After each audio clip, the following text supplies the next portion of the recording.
Hello everyone, Day 6, Episode 12 of Most Expected Topics for Prelims 2020. Today I am going to discuss about 56 to 60. So topic is automated facial recognition. Automated facial recognition. What is this automated facial recognition? I will be explaining now. National Crime Reports Bureau has released a request proposal for an automated facial recognition system to be used by police officers across the country. That means that so now onwards there will be automated facial recognition system, so that in criminal activities, in medical legal issues, we can use this artificial intelligence which we apply on the human beings, and it is called as neural networks, in order to find the criminals. Automated facial recognition system can play a very vital role in crime prevention and crime identification and verification, identifying criminals, missing people and unidentified dead bodies, by facilitating easy recording, analysis, retrieval and sharing of information between different organizations. So automated facial recognition system will be mobile and web application. We need to have website, web application we need to have, and hosted in NCRBs, which manages data for police, data center in Delhi but used by all police stations across the country. Automated facial recognition system works by comparing the new image of an unidentified person, often taken from CCTV footages, with the existing database. AFRS maintains a database with photos and videos of people's faces. To find a match and identify the person, the artificial intelligence technology used for pattern finding and matching is called as neural networks. For the sake of pattern finding and matching, mainly in human beings, then it is called as neural network. So usually what is neural network means? Technology used for pattern finding and matching, where we are matching it. For example, a terrorist is there, and that terrorist, we had a doubt on him and we found in the CCTV camera, and the same person visited the Taj, Mumbai. So we had a doubt. So he himself dressed and did different varieties of decorations on his face so that he cannot be recognized. But by comparing the patterns of the face of the person whom we have doubt and on the person who entered onto the Taj, we can compare them and we can make the advantage. In that way it will be useful. So this is facial recognition system. Usually it was being used for opening of the doors, or for else in bank accounts, in bank lockers. In order to enter, there is an automated facial recognition system. In aeroplanes also, to enter into the cockpit, we are having automated facial recognition system, and we are doing so.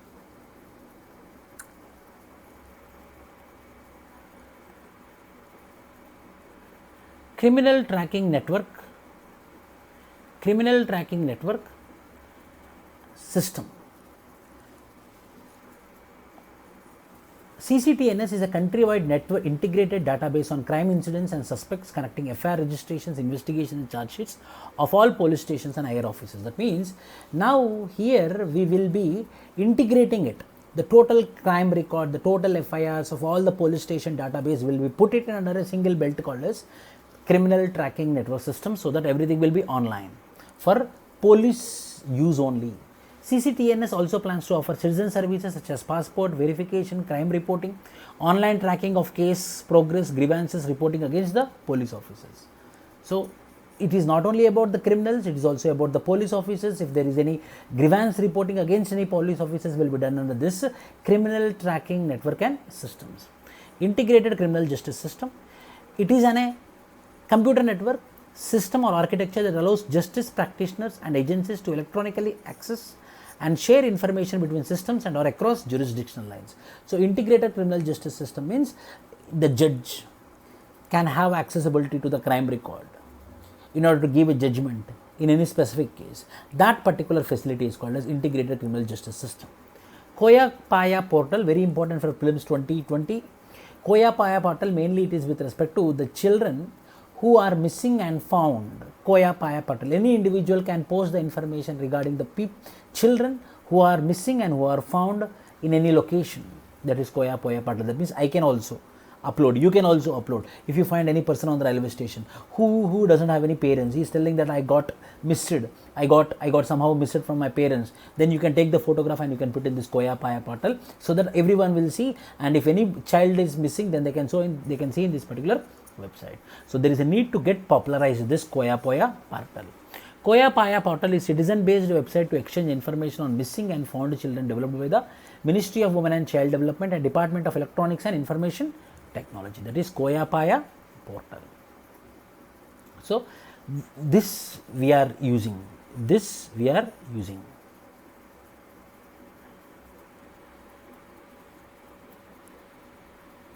The next is Gaganayan. Mainly the Gaganayan talks about human space flight program. ISRO aims to launch its maiden human space mission Gaganayan before the 75th anniversary of India's independence of 2022. So we are planning to send Indians into the space.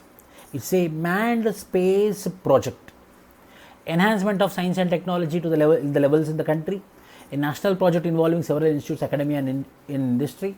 Improvement of industrial growth, inspiring youth, development of technology for social benefits, improving international collaboration. This is what. And there are some challenges for the astronauts. What are the challenges for the astronauts? Mainly with respect to how they can cope up. The astronauts will have to adapt to the change in gravitational field. The change in gravity affects hand-eye and head-eye coordination. Bones may lose mineral, adding to the risk of osteoporosis related fractures. Lack of exercise and improper diet. Over there in space, astronauts will receive over 10 times more radiation than what people are subjected to on Earth. It can cause cancer, nervous system damage and trigger nausea. Despite the training, behavioral issues may crop up due to isolation, leading to depression, fatigue, sleep disorders and psychiatric disorders. So this is very important expected question for Prelims 2020. What is this Gaganayan? Gaganayan is nothing but we are sending the human beings onto the space. This is India's first space project with respect to this. And the next is, I expected this question in Prelims, Quit India movement. So history also, you have to remember some movements like national cooperation movement, non-cooperation movement, the civil disobedience movement, Quit India movement, Swadeshi movement. These are very, very important movements. In this, the 77th anniversary of the Agast Kranti Din, which is considered as one of the important milestones in the history of freedom struggle of the country, was observed on August 8, 2019, Agast Kranti Day. On 8th August 1949, Mahatma Gandhi gave a clarion call to end the British rule and launched the Quit India movement. Yes, Quit India movement. And the slogan was, do or die. To the session of the All India Congress Committee in Mumbai, the movement had begun from Gwalia Tank Maiden in Mumbai, and the day is observed as Agast Kranti Day every year. After the failure of the Cripps mission, Gandhiji gave the call do or die in a speech delivered at the Gwalia Tank Maidan, now popularly known as Agast Kranti Maidan. Gandhiji was soon imprisoned at Aga Khan Palace in Pune, and almost all leaders were arrested. New leaders like Aruna Asaf Ali emerged out of the vacuum of leadership. The Britishers declared the Indian National Congress to be an unlawful association. Over 1 lakh people were being arrested and the government resorted to violence. In order to crush the agitation, Gandhiji was released in 1944 after 2 years on health grounds. However, in the absence of any central leadership, there were some incidences of violence. So, two things you have to remember. One is the Quit India movement was a spontaneous movement and leaderless movement. Why? Because all the leaders of the Quit India movement were being arrested. So this Quit India movement, QIM, popularly called as leaderless movement as well as spontaneous movement. The revolts, the incidences, the violent incidences which happened without planned thing, which happened spontaneously, simultaneously it was happening.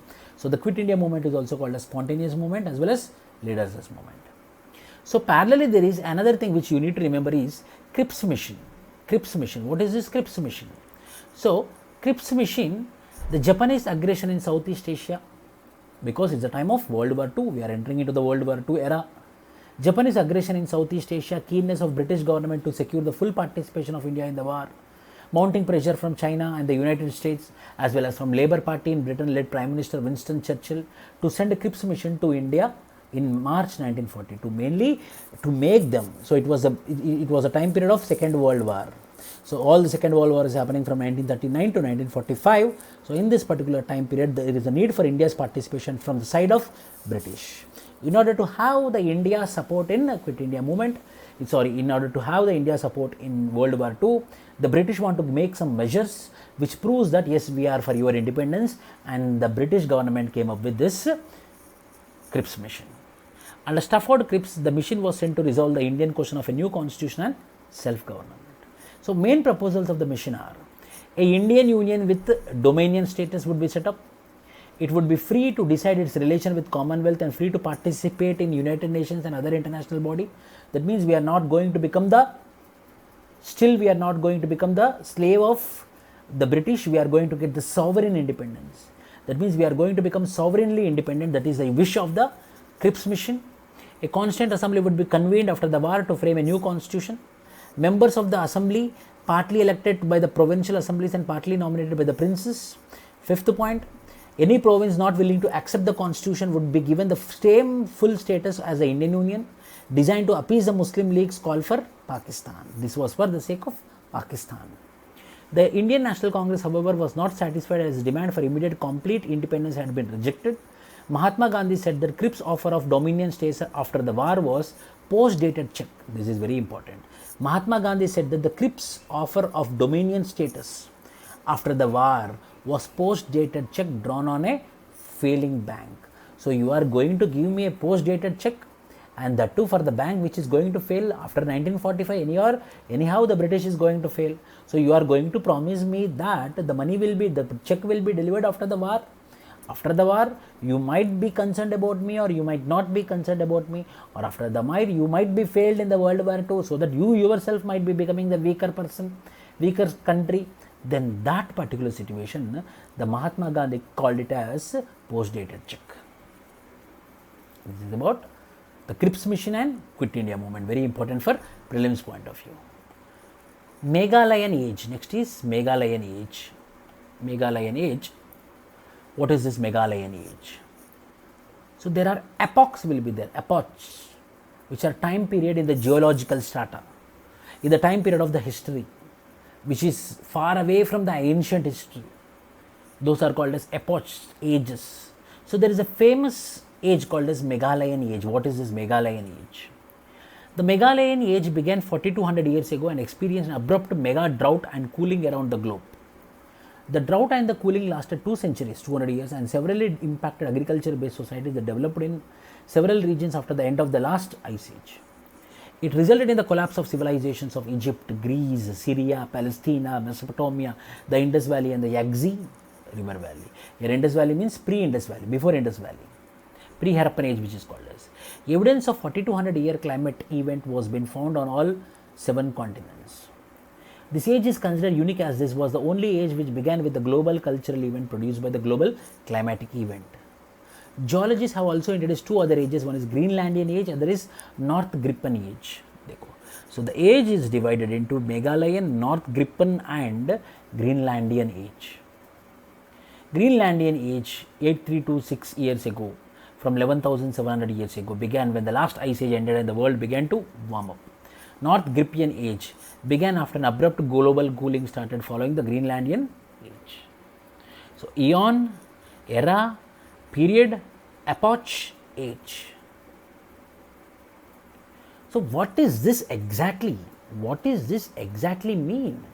What is this exactly mean? That I want to explain you. So what it is exactly means is, together these 3 stages stretch across the Holocene epoch, which is current geological time unit, having started at 11,700 years ago. The Holocene epoch falls under Cenozoic era and the time after the ice age. So what is this? Mauvla Cave, Meghalaya, located at elevation of 1290 meters. Mauvla Cave is one of the longest and deepest cave in India. The caves provide important record of Holocene, paleoclimatic and paleo monsoon, since they are not subjected to diagenesis, erosion and terrestrial deposits. The conditions here were suitable for preserving chemical signs of oxygen transition image. So what is this, if you want to ask me what is the answer means? So there is one age which is called as Meghalayan age, which is located in the state of Meghalaya, whereby there is one cave is there. In that particular cave we have the evidences. we have the evidences that yes, there was a big climatic change happened in this Meghalaya time period.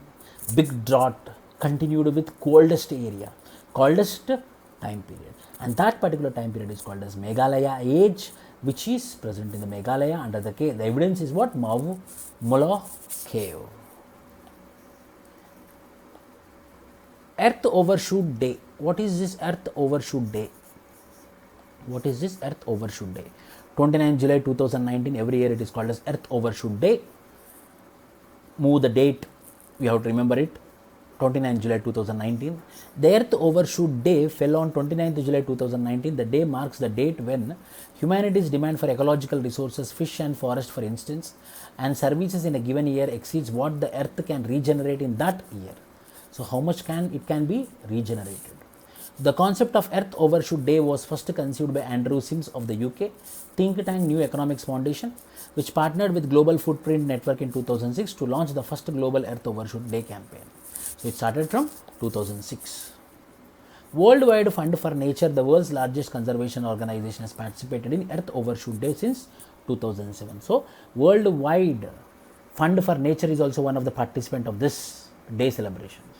It is computed by Global Footprint Network by dividing the planet's biocapacity, the amount of ecological resources Earth is able to regenerate that year, by humanity's ecological footprint, humanity's demand for that year, and multiplying by 365 the number of days in a year.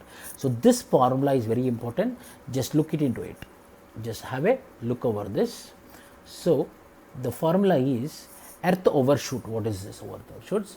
Planet's biocapacity by humanity's ecological footprint into 365, which means that Global Footprint Network is an international non-profit organization founded in the year 2003. It's a key strategy has been make available robust ecological footprint data. That footprint data we are using here.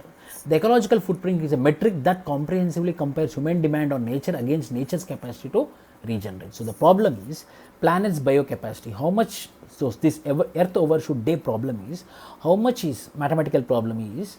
So solution for that problem is planet's biocapacity. So 1 lakh is the planet's biocapacity. Ecological footprint, how much it can reproduce, how much it can be useful for the man, that is 1 lakh into 365. So Earth Overshoot Day is the formula is into 365, by which we can understand Earth overshoot. So for how many days the Earth can help, for how many days the Earth can survive the population, 365 days in a year.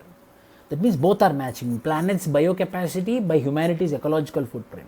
So how much is the biocapacity, that much we are using, and again we are regenerating. Means yes, for 365 days there won't be any problem with respect to overshoot, how much we can use the ecology.